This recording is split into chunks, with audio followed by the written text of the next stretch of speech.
Hey everyone, I'm Princess Link, and welcome back to Metal Gear Solid 2. So, Chapter 2. Snake left the village and stealthily made his way down the stairways, past the lower crew's quarters, and finally below deck. He found himself in the massive 3-level engine room on the starboard side. The place was extremely noisy, with rumbling machinery, so it was difficult to detect if any of the Russians were nearby. Snake moved slowly through the upper level, past the large freight lift that traversed the entire depth of the ship, and eventually came to an alcove containing more vertical metal lockers. Something caught his eye on the floor, so he cautiously approached the lockers to get a better look. Blood seeping from one of the lockers. Snake readied the burrito, grasped the locker handle, and opened the door. The recently murdered body of the Marine tumbled out and collapsed onto the floor like a rag doll. Banging. Snake paced under his breath. He started to move the corpse into a more dignified resting position when he heard the sound of the lift stop on his level. Again, I think I asked this in the last book, but is Raymond Benson British? Is he British? There was no time to do anything but hide, so he stepped into the empty locker and shut the door. He grimaced as he stood in the dead Marine's pool of blood, but there was no other alternative. As with all lockers of that type, there were 3 horizontal ventilation slits in the door through which Snake could peer out into the room. Sure enough, a Russian commando came around the corner from the lift to investigate. The soldier saw the dead Marine on the floor, aimed his assault rifle at the body, and then slowly stepped toward it. The commando nudged the Marine with his boot to make sure the man was dead. Snake held his breath. The Russian was just on the other side of the locker door. Snake watched as a soldier scanned the room and then finally moved on. Snake breathed out, but waited a minute for the Russian to gain some distance. Snake quietly opened the locker and stepped out and over the dead Marine. Aww.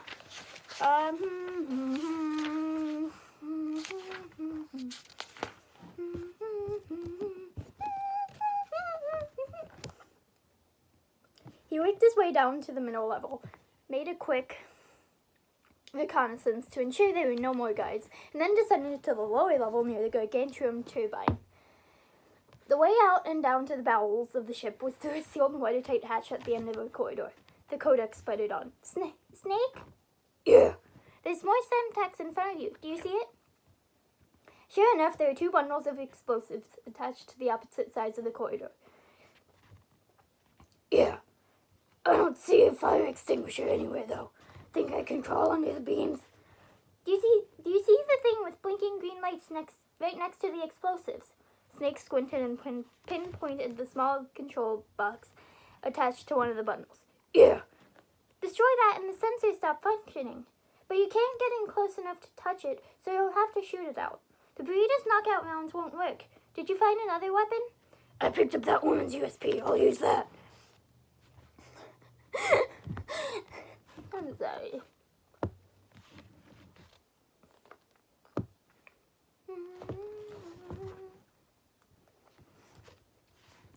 I just started eating this and then I was like, that was a bad idea. Yeah, no. Otacon signed off as Snake checked Olga's handgun and reloaded it with the stolen ammunition. He then stood in a weaver stance and aimed at the Semtex control box. If he missed and hit the explosives instead of the target, it would be adios, amigo. He wished he'd had some pentazamine, a mild antidepressant that also had a calming effect and improved one's nerves. Snake found that the stuff improved his aim. But in this case, he had to do without. I'm pretty sure that counts as drug abuse because it's using it for a reason other than its intended purpose. Don't do drugs, kids. He lined up the shot and squeezed the trigger. The USP noisily recoiled, but the control box was history. No more blinking light or infrared pinpoint dots on the explosive packs. The problem now, though, was that the loud gunshot may have attracted more commandos. Snake rushed down the corridor, turned the wheel on the sealed hatch, opened it, and stepped through. Snake descended to step 2 and silently entered a corridor, just as a booming voice on the ship's PA system announced, Verrazano Bridge checkpoint passed. All non-essential personnel report to the holds in 10 minutes time for the scheduled briefing session with the Commandant. You are ordered to continue maintaining your posts until that time. Damn, he thought. We're running out of time. Also, side note, I've been binge watching Agents of S.H.I.E.L.D. for like no real reason. Also, I decided to rewatch all the Marvel movies in release order because, I don't know. Avengers was the first, all the MCU movies. Avengers was the first one I saw. And I literally only saw Iron Man 2 like last month for the first time. And then I watched it again like 2 weeks later.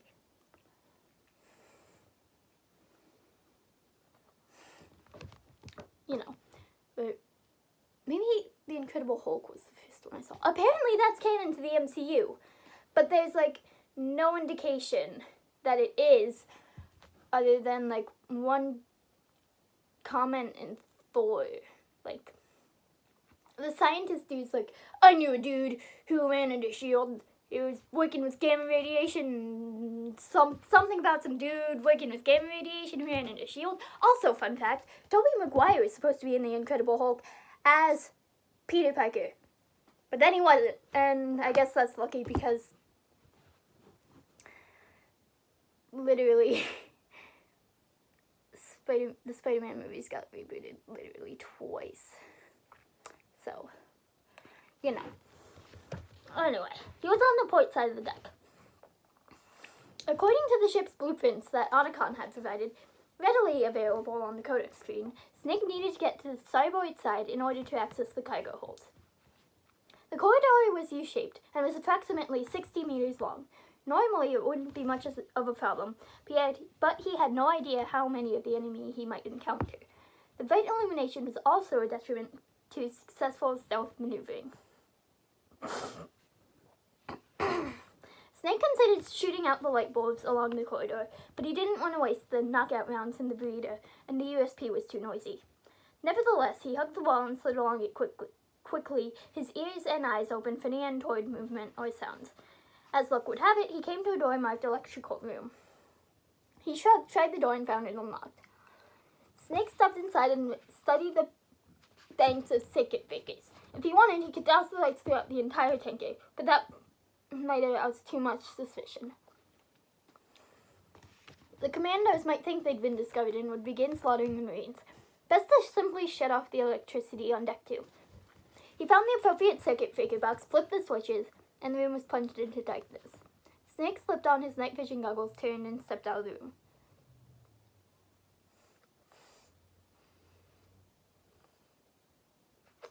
He heard voices in the distance. The Russians on the level were obviously concerned about the sudden blackout. Footsteps were headed his way. Before he had time to hide, 2 men rounded the far corner and faced him. Snake was ready. He fired 2 shots from the Burrito at a distance of 10 meters and hit both targets in the shoulders. The men went down and Snake rushed forward to head off any reinforcements that might be behind them, but the corridor leading to the starboard side was empty. Starboard... Wait, what is it?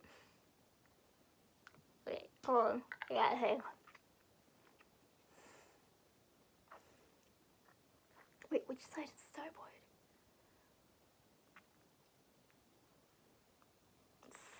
Starboard is left because all starfish are left-handed. Wait. I don't know. Okay? Snake continued along the level until he finally came to the hatch he needed. But as he approached it, the wheel began to turn by itself. Someone on the other side was coming through. Snake slipped behind a wall in an alcove near the hatch, readied his weapon and crouched. He heard the hatch open. 3 commandos entered and shut it behind them. One soldier was talking on his radio. Snake's Russian was adequate enough to understand the conversation. "Colonel, we've sealed the stern hatch." "All right," Old Man Gurlukovich's voice. "The lift is also under our control." "Good, we're on the foredeck, about to descend into the holds." "Sir, the Marine commander has started his speech." "We will complete the preparations before the end of the speech. All communications to the hold have been severed. No one is aware of our presence, except for the men we've already taken care of." One of the guys chuckled. "Let no one down into the holds until we're out," Gurlukovich ordered. "Yes, sir, we will secure your exit with our lives if necessary." "There's one more thing." "Yes, sir?" Gurlukovich paused a moment. "My daughter, keep her safe." "Yes, sir." Snake frowned. The Marines were being sealed inside the holds. Something bad was definitely going down. "What happened to the lights?" one Russian asked. "I don't know, using night vision.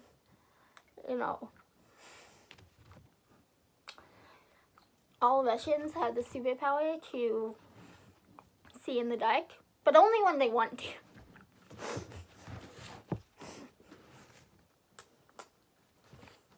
The men began to move along the corridor toward the alcove where Snake was seated.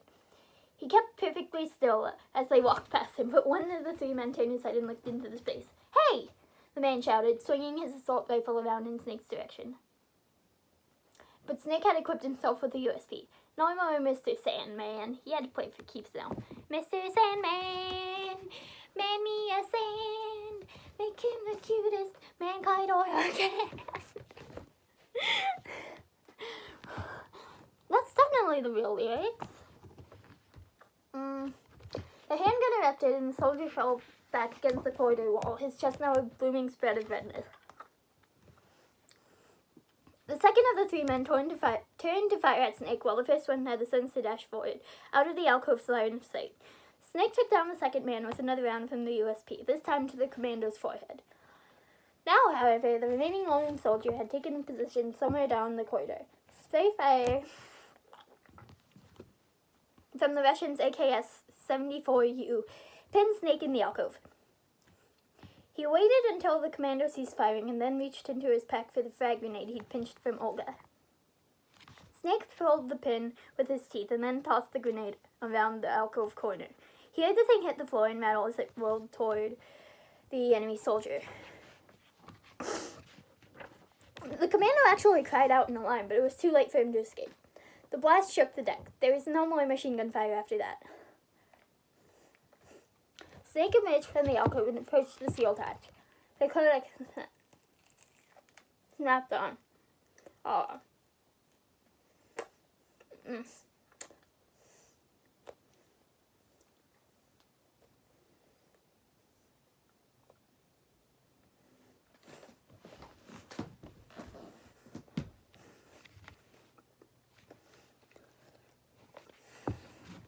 The codec snapped on.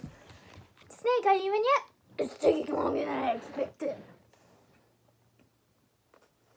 We already passed the Verrazano Bridge."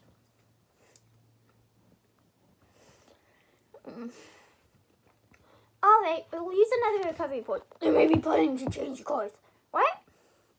"The exits to the deck are all sealed." "What are they planning?"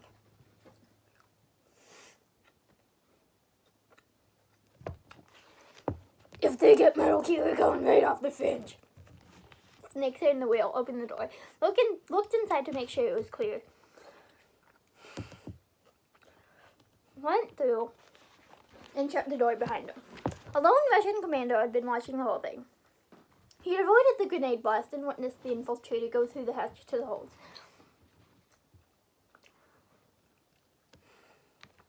The orders were to either keep anyone else from going in or keep them from coming out. The commando went to the hatch and turned the wheel to the locked position. But then the sound of clinking footsteps caused him to turn, his weapon ready. The man behind him was tall. He had long golden hair and mustache and was wearing a gray duster coat and cowboy boots with spurs, the source of the clings.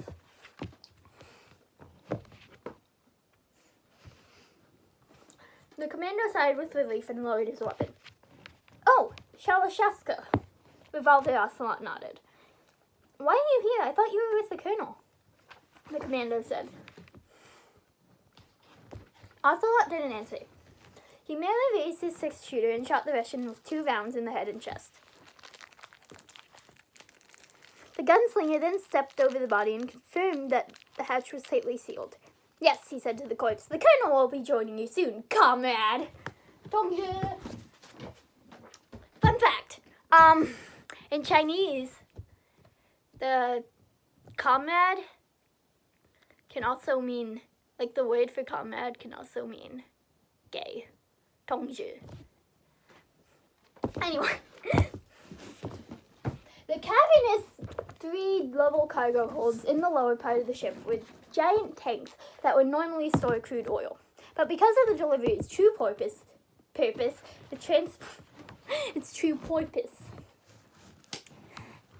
dolphins. The Discovery's true dolphins. The tanks were empty. The landing outside of the hatch was approximately 70 feet above the floor, where approximately 50 Marines stood at attention in orderly rows, facing their commandant, General Scott Dolph, a by-the-book African-American career soldier in his 50s.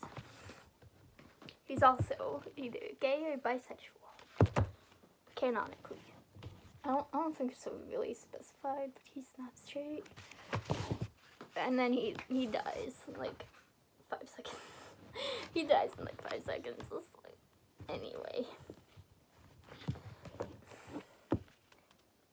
From Snake's vantage point, he could see the portion of the hold behind the general, which was obviously where Metal Gear was stored. General Dolph had just begun addressing the troops, and his voice echoed loudly throughout the vast space. At the moment, every industrialized nation in the world knows the specifications for Metal Gear. Even worse, so do a number of those states. They were all working on deploying their own Metal Gear force to compete with U.S. nuclear strike capabilities. The world's about to see a swarm of these Metal Gear derivatives. We initiated the development of Metal Gear Ray as a countermeasure to these pirated weapons forces. Snake spoke through the codec. "The men down here are definitely Marines." Otacon stated the obvious. "If the deck's sealed off, they have no way of knowing that the ship's been taken over." "I'm not interested in fighting these guys. The weapons won't do me much good here." "Can you see Metal Gear?" "No, I'll have to go around the bow. They have some serious defenses here." "I doubt the recent arrivals want to blast their way through the Marines either." "Wonder where they're headed." "I don't know, not the beach, that's for sure." "Okay, Snake, let's go over this one more time. We need 4 photographs. Metal Gear from the front right, and front left. And then we need a close-up of the Marine Corps marking." "Marking?" "There should be a Marine Corps insignia on the body of Metal Gear. Just let someone try explaining away a clear shot of that." "Okay. But there's actually one little thing." "Just spit it out, I'm used to things going wrong." "It looks like someone's monitoring our transmission." "Who?" "I don't have a clue. All they're doing is listening and watching. It would creep me out less if they tried to interfere with our communications." "Could have something to do with the cipher I saw." "Maybe. I've switched the encryption protocol for a burst transmission for now. What I want to do now is use a different method for sending you Kama's photos, just in case." "Instead of using the codec?" "Exactly. There's a workstation in the southeast corner of the block where Metal Gear is housed. I've made arrangements so you can send the pictures from that machine." "Arrangements?" "I hitched a ride on Link 16. I'm sorry. Into the U.S. military's proprietary network. Managed to get into that workstation and overrode a part of the system software so I could remote install a little app I wrote." Snake shook his head in frustration. "Why bother with anything complicated?" "No, it's pretty simple, really. Look, all you have to do is stand in front of the machine and log onto the main screen. Place the camera on the port. The app will automatically launch and download the image data from the camera, split the files, and encrypt them individually. The data package can then masquerade as..." Okay, I get it." Otacon rolled his eyes. "Fine. One more thing. You need to get the pictures before the commandant's done talking. Otherwise, they'll disperse and spot you." "How much time do I have?" "I hacked into the general's personal files and took a look at the text of that speech. I'd say you have 7 more minutes. Longer if he throws in a joke or 2. With these kinds of odds, I won't be making any sudden moves. But that doesn't mean we can just let Metal Gear be hijacked. Okay.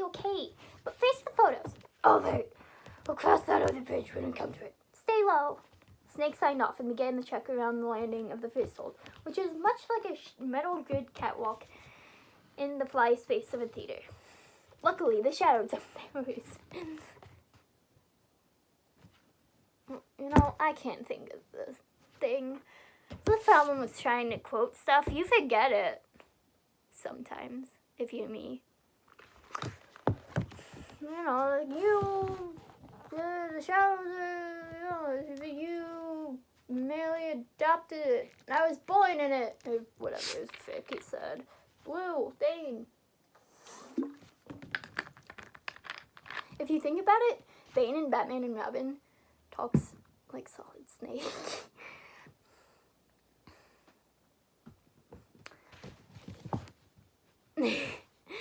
Also, Danny DeVito Penguin is the best penguin, hands down. Fight me. I love Danny DeVito. The only thing that can stand up to a Metal Gear is, of course, another Metal Gear. With Faye, the hundreds, if not thousands, of Metal Gears that exist all over the world are no longer a threat. The blind rush to nuclear proliferation will be contained, and it will be the Marine Corps and our Ray that will accomplish this. Snake found a rung ladder that descended to the second landing, and it was far enough to the side of the Marines that they wouldn't notice it, as long as they each remained at attention. Should one of them happen to turn his head, Snake quickly scaled down and crouched on the middle catwalk, and then he saw it. That one guy without pants! I don't know, man. Why is one of the dudes just not wearing pants? He's just freaking vibing without any pants. It's just kind of relatable, honestly. But, also not really. I don't like pants. They're annoying. I like shorts. They're comfy and easy to wear. The gigantic shape of Metal Gear Ray loomed ahead.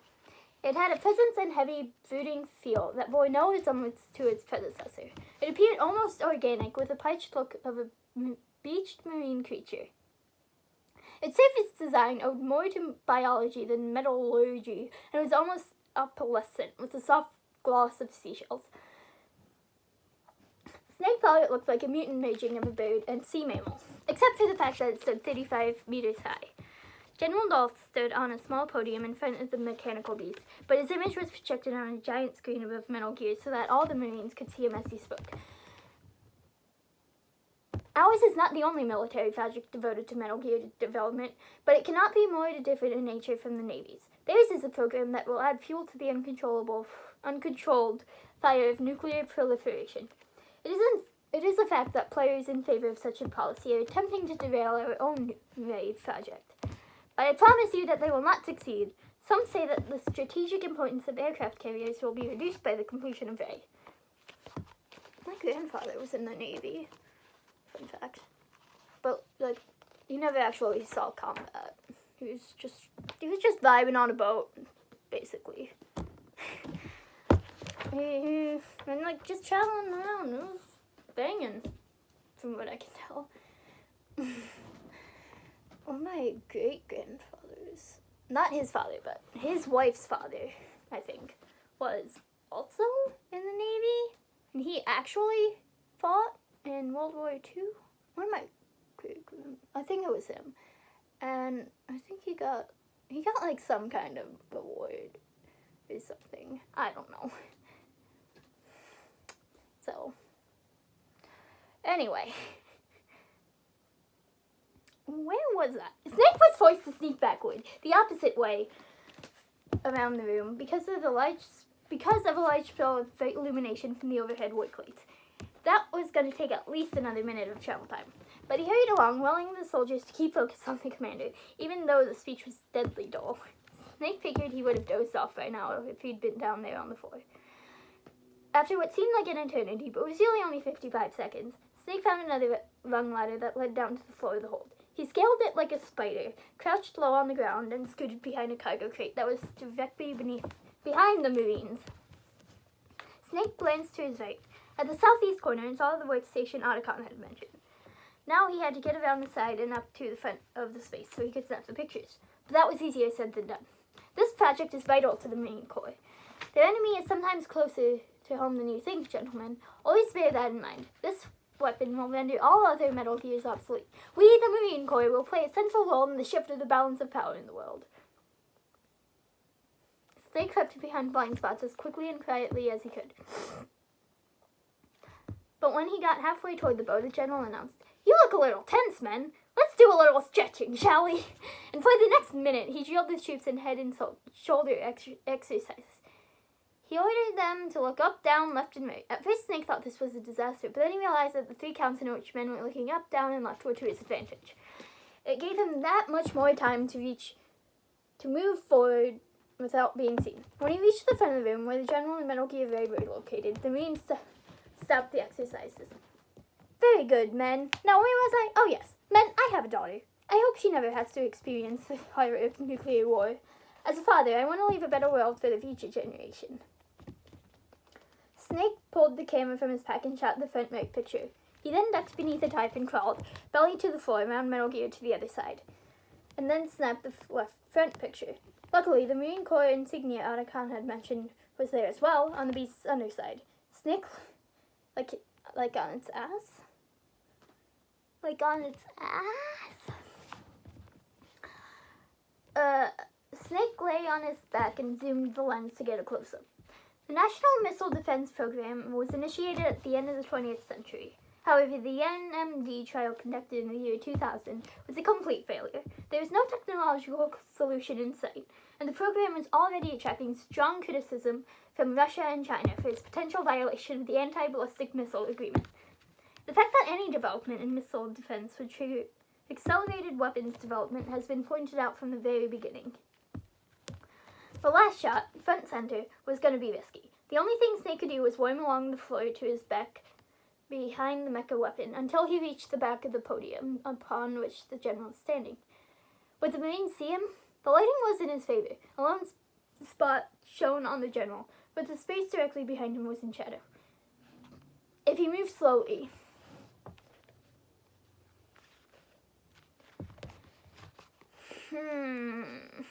Ray is deployed from underwater. It can move in undetected and make its landing on any shoreline. Its onboard Joint Tactical Information Distribution System identifies targets with unerring accuracy and takes them out with massive firepower. It is the ultimate weapon, and it is yours to guide. He was in position. Snake held the camera close to his chest for to raise it to his eyes would certainly be noticed. Just because English is my first language doesn't mean I understand it all the time. He had to hope that the shot he wanted was correctly in the frame. He snapped the picture and then slowly reversed his snail-like crawl back to the belly of Metal Gear Ray.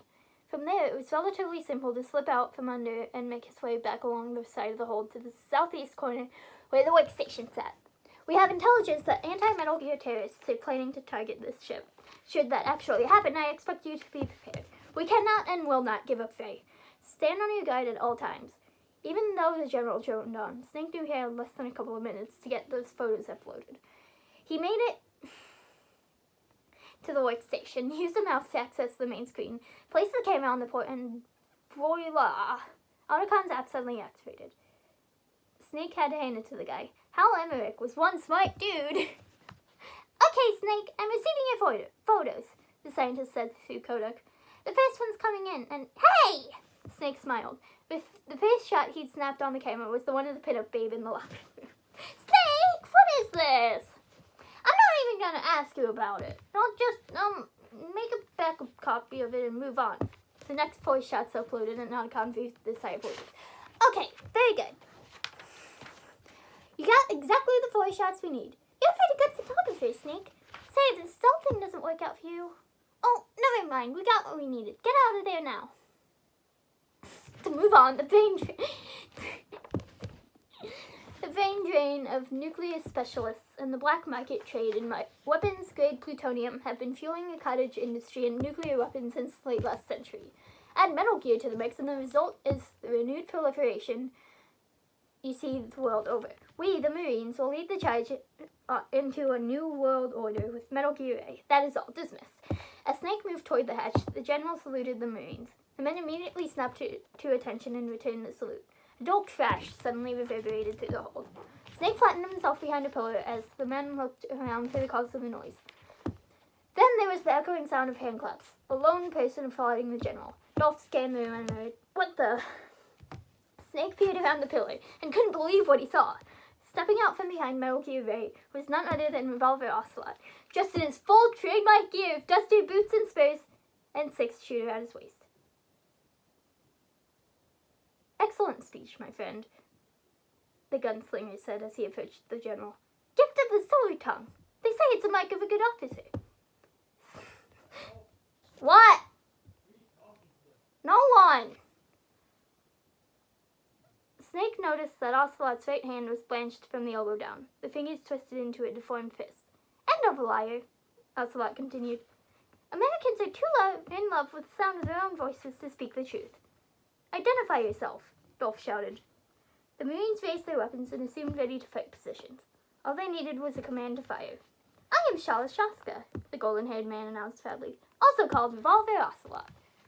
The men moved closer, but the general raised his hand to halt them. "What do you want?" he asked. Ocelot gestured to Ray. "This machine will be quite useful." The general almost laughed. "What are you planning to do? Steal it?" "Steal? No, I'm taking it back." General Dolph smiled in derision at Ocelot's reply, but suddenly a Makarov pistol was jabbed down his throat. The Russian, Colonel Gurlukovich, had noiselessly appeared behind the podium, climbed the top, and stepped behind the Marine commander. The rest of the soldiers on the floor were startled, unsure of what to do. Then they turned and aimed their weapons at both Gurlukovich and Ocelot, but it was a stalemate. The Russian indicated he'd blow a hole in the general if anyone moved. Ocelot raised his left hand in the air. He was holding some kind of remote control. "Nobody move, understood?" The men continued to murmur to themselves, bewildered by the sudden appearance of the two interlopers. "This ship now carries enough semtex on its key structural points to blow it out of the water at the touch of this button," Ocelot proclaimed. Snake moved closer to the melee, but stayed behind cover. He, like the Marines, could not believe what was happening. The soldiers kept their guns aimed at the two infiltrators, but Ocelot sensed the man's hesitation. "That's right. No one has to die needlessly," he said. And then, several coils of rope dropped from above, and several Russian commandos descended rapidly to the floor. Once there, they surrounded the Marines and raised their weapons against the American soldiers. Several of the Russians positioned themselves near Metal Gear Ray's legs. Tense silence. "Great," Snake thought. "Nowhere." And that's the end. If you like this, don't forget to like, comment, and subscribe. I'll see you guys next time. Bye!